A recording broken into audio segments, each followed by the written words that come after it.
Hello வணக்கம், இது உங்கள் சிவி ஜோன். சொல்லணும் எப்படி இருக்கீங்க? இப்போ பார்த்தீங்கன்னா விக்ரம், கமருதீன், சபரி பா என்ன ஒரு சண்டை பயங்கரமாக இருக்குது.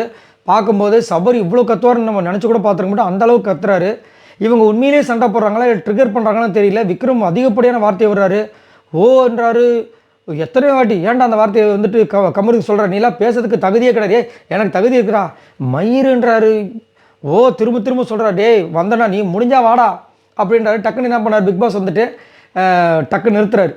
அவங்க வந்து சாண்ட்ரா வந்துட்டு இப்போ ஸ்டேபிளாக தான் இருக்காங்க, நீங்கள் வந்து அன்றாட வேலையை பாருங்கள் அப்படின்னு உள்ளே போயிட்டாங்க. அதுக்கப்புறம் அப்படியே கொஞ்ச நேரம் என்னாச்சு தெரியல, பிக் பாஸ் வந்துட்டு நீங்கள் வந்து எங்கே வேணாலும் போகலாம் அப்படின்ட்டார். வினோத், சபரி, விக்ரம் உடனே போனாங்க. போயிட்டு அங்கே போய் கத்துறாரு.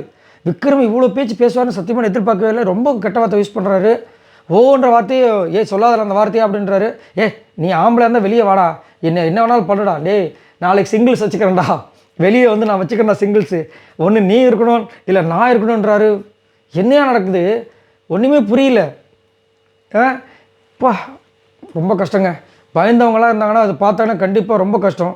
ஆனால் சரளமாக வந்துட்டு வார்த்தைகளை வந்து பரிமாறிக்கிறாங்க. கமருதீனும் சரி, இவர் தான் அதிகப்படியாக வந்து வார்த்தை வர்றார். விக்ரம் இந்த மாதிரி பேசக்கூடிய ஆளே கிடையாது. ஏன் அப்படி பேசுகிறது தெரியல. நான் வெளியே ஒன்று அடிப்படான்னு சொன்னோன்னே எனக்கு மார்ஷியல் ஆர்ட்ஸ் தான் தெரியாது, பண்ணி வந்து என்ன வேணாலும் பண்ணு, என்ன வேணாலும் பண்ணிவிடு, நான் போயிடுறேன் அப்படி இப்படின்றார் அவரு. ரொம்ப கஷ்டங்க. என்ன பண்ண போகிறாங்கன்னு தெரியல.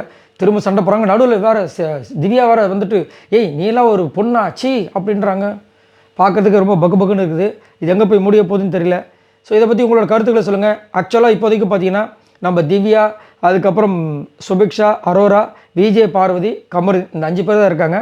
இதில் வந்து எனக்கு தெரிஞ்சு திவ்யா தான் இறங்குறாங்கன்னு நினைக்கிறேன். அதுக்கப்புறம் கமருதீன் இறங்குவார், அப்புறமா விஜய், பார்வதி, அதுக்கப்புறம் நம்ம சுபிக்ஷா, அதுக்கப்புறம் நம்மளுடைய அரோரா, அதுக்கப்புறம் சுபிக்ஷா இறங்குவாங்கன்னு நினைக்கிறேன்.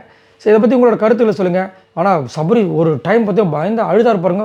நம்மளுக்கே ஒரு மாதிரி பதட்டமாகிடுச்சு. இதை பற்றி உங்களோட கருத்துக்களை சொல்லுங்கள். பாய் நண்பர்களே.